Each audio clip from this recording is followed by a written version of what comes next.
Hello दोस्तों, कैसे हैं आप लोग। आज हम बात करने वाले हैं पत्ता गोभी की फसल के बारे में। बरसात में पत्ता गोभी की खेती कब और कैसे करें, आप कौन कौन सी वैरायटी लगा सकते हैं और पत्ता गोभी में कौन कौन सी बीमारियां आती हैं, बीमारियों की रोकथाम, खाद, उर्वरक, सीड्स, सिंचाई, खरपतवार नियंत्रण, लागत, लाभ, ये सभी जानकारी आपको इस वीडियो में बताने वाले हैं।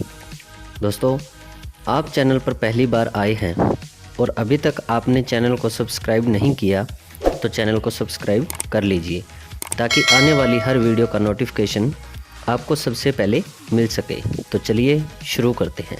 सबसे पहले बात करते हैं टॉप वैरायटी की।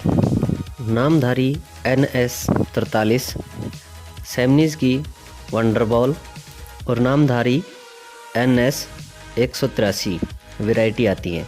आप इन वैरायटी को लगा सकते हैं या फिर आपके एरिया में जो भी बेस्ट वैरायटी है आप उनका चुनाव भी कर सकते हैं। अब बात करते हैं टाइमिंग की।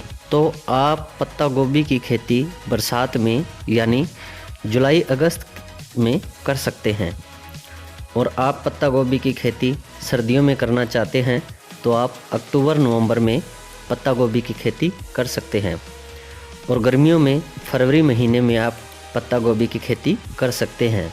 अब बात करते हैं दोस्तों खेत की तैयारी की। तो दोस्तों, गोभी की खेती करने से पहले आप खेत को अच्छी तरह से तैयार कर लें। खेत की अच्छी तरह से जुताई कर लें।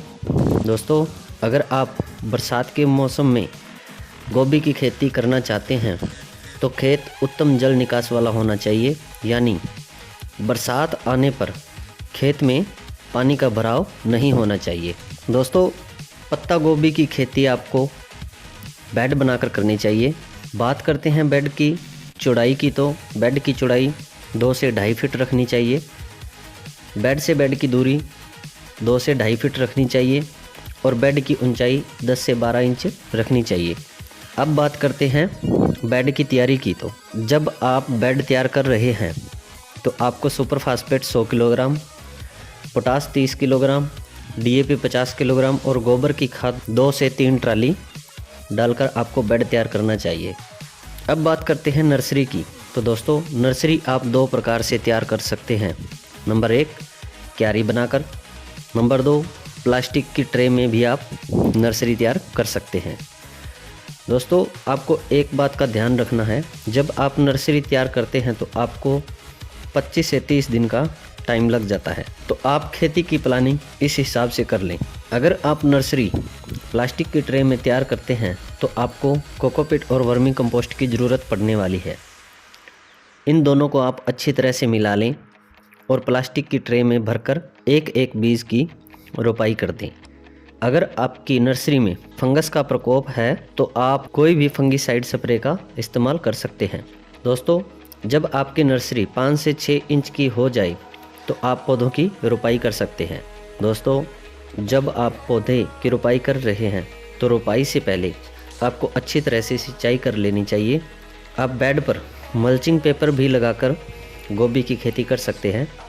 मल्चिंग पेपर लगाने से खरपतवार का जमाव ना के बराबर होता है। और दोस्तों, सिंचाई आप डायरेक्ट भी कर सकते हैं और ड्रिप से भी कर सकते हैं। अब बात करते हैं पौधे से पौधे की दूरी और लाइन से लाइन की दूरी। तो दोस्तों, पौधे से पौधे की दूरी आपको 1 फीट रखनी चाहिए और लाइन से लाइन की दूरी भी आपको 1 फीट रखनी चाहिए अगर आप एक बेड पर 2 लाइन में पौधों की रोपाई कर रहे हैं तो। अब बात करते हैं 1 एकड़ में सीड्स की। तो 1 एकड़ में लगभग 150 से 170 ग्राम सीड्स की ज़रूरत पड़ने वाली है। बात करते हैं खरपतवार नियंत्रण की। तो दोस्तों, जो बेड के बीच में खरपतवार हो जाते हैं उन्हें आप प्राकृतिक विधि से निकाल सकते हैं। किसी भी स्प्रे का छिड़काव ना करें तो आपके लिए ज़्यादा बेस्ट है। अब बात करते हैं सिंचाई की। अगर बरसात हो रही है तो ज़्यादा सिंचाई की ज़रूरत नहीं होती। फिर भी अगर आप ड्रिप से सिंचाई करते हैं तो 2-2 दिन के अंतर में आपको सिंचाई करनी होती है। अगर आप डायरेक्ट पानी देते हैं तो आप 7 से 8 दिन के अंतर में पानी दे सकते हैं। अब बात करते हैं दोस्तों बीमारियां और बीमारियों की रोकथाम की।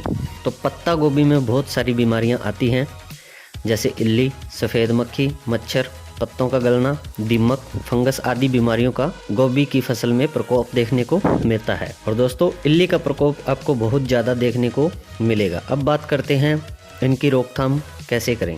पहली स्प्रे आपको 20 से 25 दिन में करनी होती है। इसमें आप M45 40 ग्राम और पोषक सुपर 25 ml 15 लीटर पानी में मिलाकर आपको छिड़काव करना चाहिए। दूसरी स्प्रे आपको 45 से 50 दिन की फसल में करनी होती है। इसमें आप सिजेंटा की एविसेंट 3 ग्राम और बायर की अंतराकोल 40 ग्राम। तीसरी स्प्रे आपको 65 से 70 दिन की फसल में करनी होती है। इसमें आप सिजेंटा की एम्पलीगो 10 ml और रोको फंगीसाइड 40 ग्राम 15 लीटर पानी में मिलाकर आप स्प्रे कर सकते हैं। दोस्तों जो सिजेंटा की एम्पलीगो स्प्रे है, अगर आपकी गोभी में इल्ली का प्रकोप ज़्यादा है तो आप इसका इस्तेमाल कर सकते हैं। बीमारियों का कम या ज़्यादा होने पर आप अपने नज़दीक पेस्टिसाइड की शॉप से संपर्क कर सकते हैं। दोस्तों अब बात करते हैं खाद की। तो खाद आपको टाइम टू टाइम देनी चाहिए। दोस्तों पहली खाद इसमें आपको 18 से 20 दिन की फसल में देनी होती है। इसमें आप micro nutrient 5 kilogram, Sagarika 10 kilogram और यूरिया 40 किलोग्राम देनी होती है। दूसरी खाद आपको 45 से 50 दिन की फसल में देनी होती है। इसमें आप कैल्शियम नाइट्रेट 10 से 15 किलोग्राम और बोरोन 500 ग्राम डाल सकते हैं। पत्ता गोभी की फसल लगभग 80 से 90 दिन में तैयार हो जाती है। बात करते हैं दोस्तों लागत की। तो 1 एकड़ में 15 से 20 हज़ार रुपये लागत लगने वाली है। और बात करें उत्पादन की तो 1 एकड़ में 200 से 250 क्विंटल उत्पादन आप ले सकते हैं। और बात करें कमाई की तो मंडी में आपको पत्ता गोभी का 10 से 40 रुपये तक रेट मिल जाता है।